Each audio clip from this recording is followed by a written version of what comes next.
Kochi smart city പദ്ധതിയിൽ നിന്ന് പിന്മാറിയ ടീകോമിന് നഷ്ടപരിഹാരം നൽകാനുള്ള മന്ത്രിസഭാ തീരുമാനം വിവാദത്തിൽ. ടീകോമിന് നഷ്ടപരിഹാരം നൽകാനുള്ള തീരുമാനം 2007 കരാറിന് വിരുദ്ധമാണെന്ന് രേഖകൾ പറയുന്നു. കരാർ പ്രകാരം പദ്ധതി പരാജയപ്പെട്ടാൽ നഷ്ടപരിഹാരം ഈടാക്കേണ്ടത് ടീകോം കമ്പനിയിൽ നിന്നാണ്. ഭൂമി തിരിച്ചെടുക്കുന്നതിൽ അഴിമതി ആരോപിച്ച് പ്രതിപക്ഷം രംഗത്തെത്തി.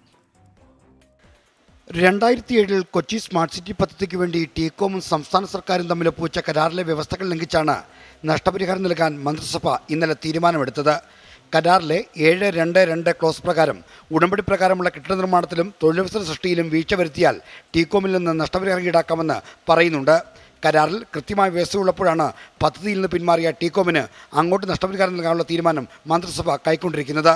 ഭൂമി തിരിച്ചുപിടിക്കുന്നതിലും നഷ്ടപരിഹാരം നൽകുന്നതിലും അഴിമതിയുണ്ടെന്നാണ് പ്രതിപക്ഷത്തിന്റെ ആരോപണം. കേരളത്തിൽ 90,000 പേർക്ക് ജോലി ലഭിക്കും എന്ന് ഉറപ്പുണ്ടായിരുന്ന ഒരു സംരംഭമാണ് അട്ടിമറിക്കപ്പെട്ടിരിക്കുന്നത്. അപ്പോൾ ടീകോമിന് നഷ്ടപരിഹാരം കൊടുക്കും എന്ന് പറഞ്ഞാൽ അതിന്റെ അർത്ഥം സർക്കാരിന്റെ ഭാഗത്ത് നിന്ന് വീഴ്ചയുണ്ടായിരുന്നില്ല. ഇതിൽ ദുരൂഹതയുണ്ട്. സ്വന്തക്കാർക്കും ഇഷ്ടക്കാർക്കും കൊടുക്കാൻ വേണ്ടിയിട്ടുള്ള ഗൂഢനീക്കമാണ് ഇതിന്റെ പുറകിൽ. ഭൂമി കച്ചവടമാണ്. സർക്കാരും ടീകോമും തമ്മിലുള്ള പൊതുധാരണ പ്രകാരമാണ് ഭൂമി തിരിച്ചുപിടിക്കുന്നത്. കഴിഞ്ഞ കുറെ കാലമായി പദ്ധതിയിൽ ഒരു പുരോഗതിയുമില്ലെന്നാണ് സർക്കാരിന്റെ വിശദീകരണം. ടീകോം കുറെ കാലമായിട്ട് അതിനകത്ത് നമുക്ക് മുന്നോട്ട് പോയിട്ടില്ല. സ്മാർട്ട് സിറ്റി പദ്ധതിയിൽ നമുക്കാണെങ്കിൽ കൊച്ചിയിൽ സ്ഥലത്തിന് വേണ്ടിയുള്ള ആവശ്യം വളരെ കൂടുതലാണ്. ആ ഘട്ടത്തിലാണ് ഈ ഭൂമി നമ്മൾ കൊടുത്തിരിക്കുന്നത് ഉപയോഗിക്കാതെ കിടക്കുന്നത്. അത്തരം ഘട്ടത്തിലാണ് അവരുമായി ചർച്ച ചെയ്തിട്ട് നമ്മളെ ലാൻഡ് യൂട്ടിലൈസ് ചെയ്യാൻ പറ്റാവുന്ന രൂപത്തിൽ തീരുമാനത്തിലേക്ക് പോകണം എന്ന് കണ്ടിട്ടുള്ളത്. പദ്ധതി അവസാനിപ്പിച്ച് ഭൂമി ഏറ്റെടുക്കുന്നതിന് മന്ത്രിസഭയാണ് തീരുമാനം കൈക്കൊണ്ടതെങ്കിലും തീരുമാനങ്ങൾ സുതാര്യതയില്ലെന്നതാണ് സംശയങ്ങൾക്ക് വഴിവെച്ചിരിക്കുന്നത്.